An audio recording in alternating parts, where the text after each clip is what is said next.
Oke, assalamualaikum warahmatullahi wabarakatuh. Dibuka dulu modulnya ya untuk biologi. Kalau udah, langsung dibuka aja ke pertemuan yang bab 7. Itu ada sirkulasi darah. Kita mulai dari sirkulasi darah dulu ya. Kita langsung bahas soal aja di sini, misalkan kasih tahu jawabannya dan menjelaskan. Oke. Yang pertama sirkulasi darah dulu. Pertemuan ke-7. Nah, di sini ada soal ciri yang dimiliki oleh pembuluh vena. Pembuluh vena itu yang pertama itu dia kaya dengan karbon dioksida. Terus dia memiliki katup dan dia terletak di permukaan kulit. Nah, untuk yang pertama, darah yang kaya karbon dioksida itu sebenarnya vena. Makanya vena itu warnanya biru. Tapi terkecuali ada namanya vena pulmonalis. Dia satu-satunya vena yang tidak berisi karbon dioksida melainkan oksigen. Ya, dari kata pulmo itu artinya paru-paru. Nah, jadi vena pulmonalis ini mengantarkan darah dari paru-paru ke jantung. Otomatis kalau dari paru-paru itu darah yang kaya dengan oksigen. Nah, jadi terkecuali vena pulmonalis itu mengandung oksigen ya. Nah, untuk yang katup,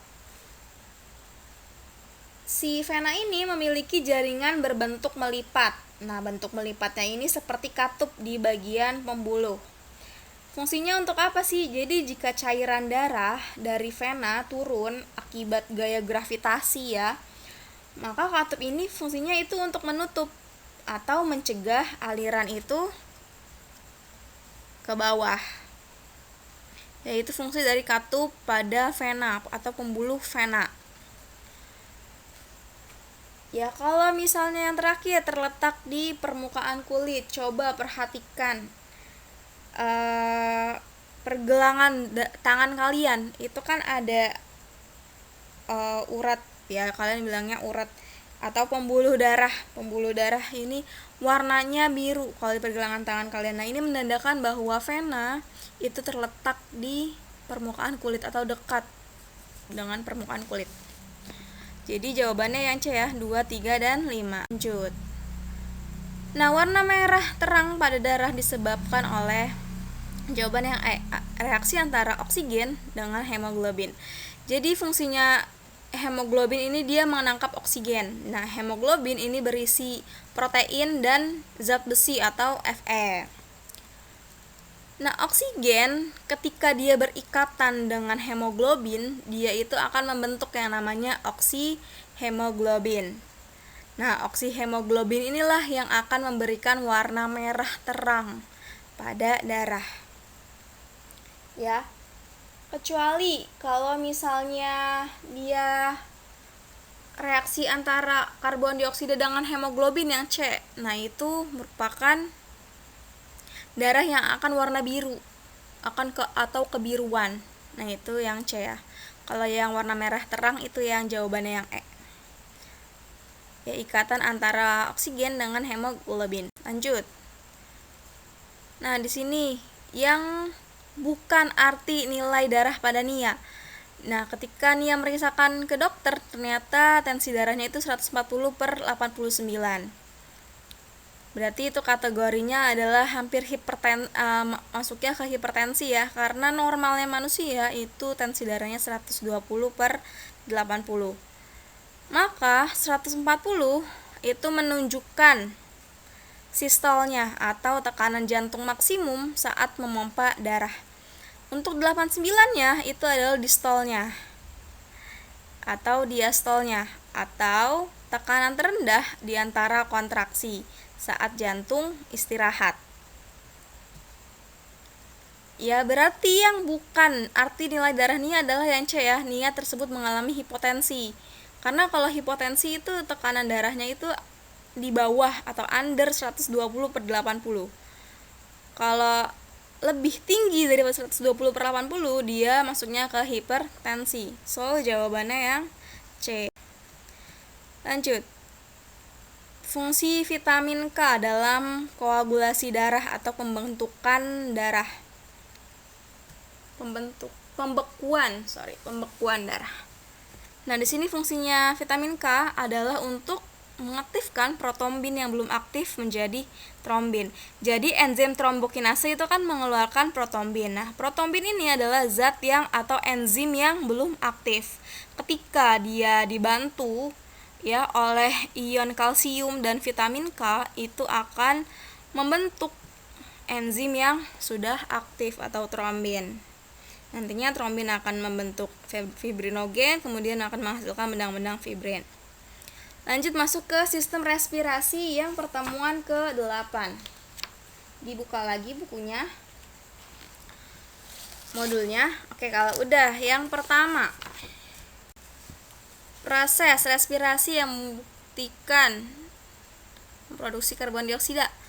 Berarti yang A ya, meniupkan angin ke arah cermin. Nah, ketika meniupkan angin ke arah cermin, biasanya suka ada uap yang keluar. Nah, itu adalah karbon dioksida yang keluar bersamaan dengan uap air atau H2O. Lanjut. Itu kalimat yang rumpang. Jadi tubuh melakukan proses pencernaan yang paling tepat ya untuk mendapatkan zat makanan dan energi. Kalau ekskresi itu adalah proses mengeluarkan zat sisa, misalnya pengeluaran urin, keringat, ya itu zat-zat sisa metabolisme yang sudah tidak terpakai, sudah tidak digunakan lah gitu.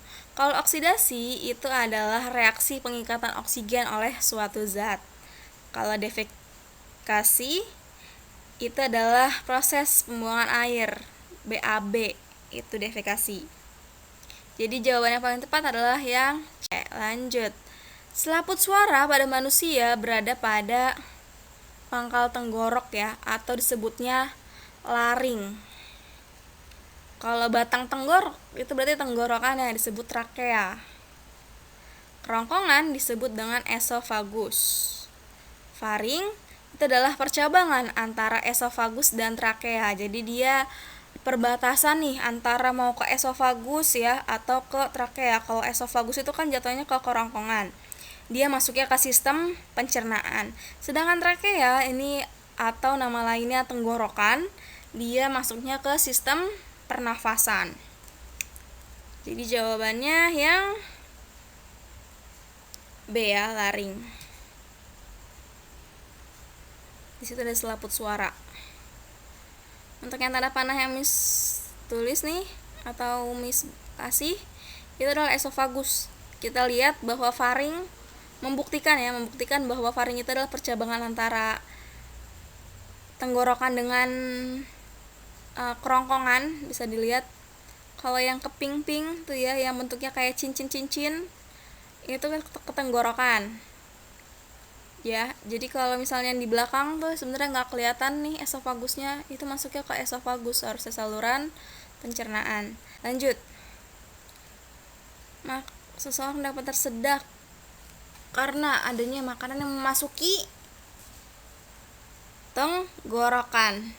Jadi dia salah masuk nih, makanya dia kesedak. Harusnya kan kalau tenggorokan itu masuknya ke sistem pernafasan, di mana hanya oksigen yang boleh masuk. Ketika ada zat lain yang masuk, misalnya makanan, misalnya nasi atau roti yang kalian makan, masuknya malah ke tenggorokan, otomatis tubuh itu akan tersedak. Karena salah jalan nih si nasi nih. Harusnya dia masuknya ke sistem pencernaan. Sistem pencernaan itu dari rongga mulut, kemudian masuk ke kerongkongan, usus. Nah, jadi jawabannya yang E. Nggak match dia, makanya dia tersedak. Tenggorokan, saluran pernafasan. Oke. Lanjut. Apabila otot antar tulang rusuk saling berkontraksi, maka hal tersebut akan terjadi kecuali. Nah, untuk mekanisme pernafasan itu kan dibagi jadi dua. Ada mekanisme pernapasan dada dan pernapasan perut. Kalau pernapasan dada, dia itu melibatkan otot antar tulang rusuk. Kalau perut, dia melibatkan otot diafragma. Itu bedanya. Jadi kalau misalnya di sini dari soal udah otot antar tulang rusuk, berarti itu bukan pernafasan perut ya, melainkan dada. Nah, untuk dada itu kan dibagi lagi jadi dua, ada inspirasi atau proses menghirup dan ekspirasi, proses mengeluarkan udara atau menghembuskan udara. Nah, di mekanismenya ini masing-masing mempunyai step-stepnya atau tahap-tahapnya. Kalau inspirasi, ya proses inspirasi pada pernapasan dada itu diawali dari volume rongga dada membesar. Coba kalian rasakan ketika kalian bernafas nih, coba deh nafas, kemudian pegang dada kalian, terasa bahwa volume rongga dada itu membesar. Nah, ketika volume rongga dada membesar, otomatis udara itu akan masuk, sehingga tekanan udara mengecil dan oksigen masuk ke paru-paru. Nah, untuk yang ekspirasi, ya, dimulai dari volume rongga dada mengecil, kalau yang ekspirasi itu mengecil, typo lagi nih, suka typo emang, maafin. Dimulai dari volume rongga dada mengecil, kemudian tekanan udara meningkat sehingga karbon dioksida keluar dari paru-paru. Coba deh kamu hembuskan nafas,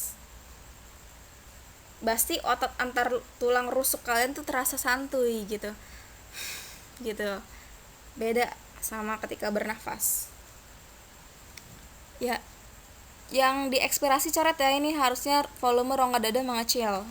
Dicoret. Lanjut. Masuk ke sistem indera. Berarti modul yang selanjutnya. Jadi video ini kita langsung bahas 3 bab.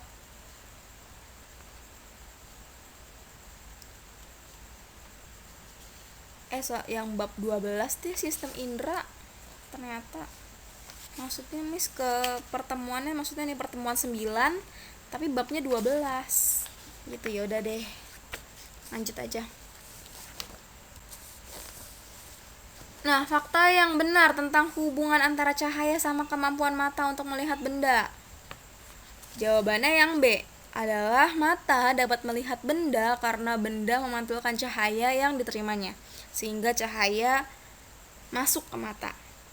Coba deh, ketika kita misalnya ini berada dalam tempat yang gelap, biasanya kan kita pakai senter nih, kita nyalain senter. Fungsinya untuk apa? Untuk menyorot benda di sekitar. Kita bisa ngeliat tuh, situ ada galon, di situ ada galon. Di situ misalnya tempat gelap ya, misalnya situ ada pohon, di situ ada bunga misalnya.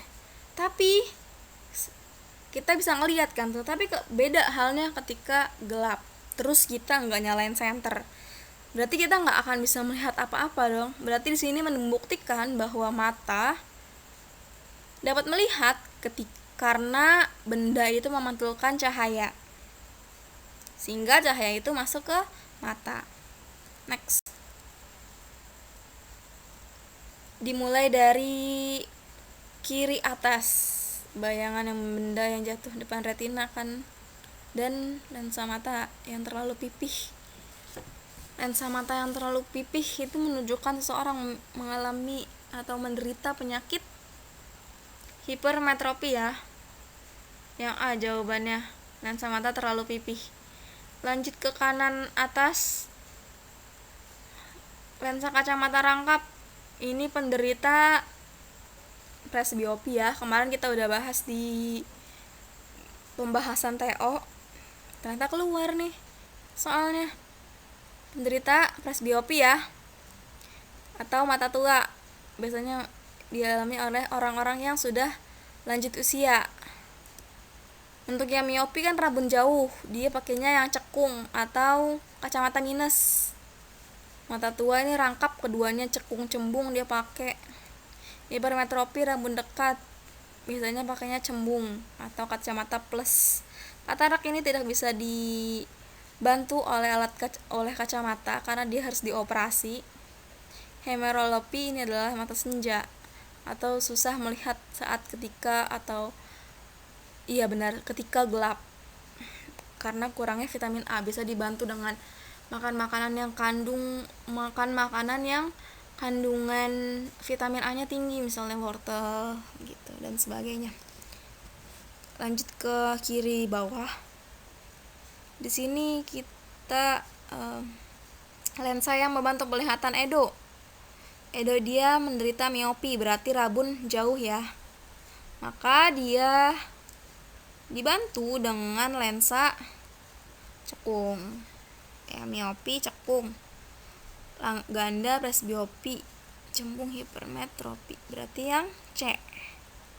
Lanjut. Tina memiliki mata warna hitam, Jenny warnanya biru. Nah, perbedaan mereka diakibatkan iris ya, karena iris fungsinya untuk memberi warna mata. Kalau pupil, dia mengatur jumlah cahaya yang masuk, retina menerima bayangan, sklera melindungi bola mata, kornea berfungsi untuk menerima rangsang cahaya. Oke, terima kasih yang sudah menyimak.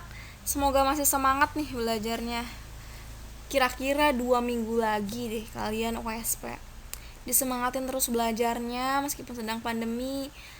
Terus jangan males-malesan. Mis harap jangan cuman komen doang tapi gak ditonton videonya. Ini sudah capek-capek bikin tapi kalian cuman nulis komen habis itu gak ditonton gitu, sayang. Ya, semoga video ini bermanfaat. Semoga kalian masih tetap semangat belajarnya meskipun sedang pandemi, meskipun ya belajarnya lewat rumah. Ya, gitu aja deh. Oke, kurang lebihnya mohon maaf. Wassalamualaikum warahmatullahi wabarakatuh.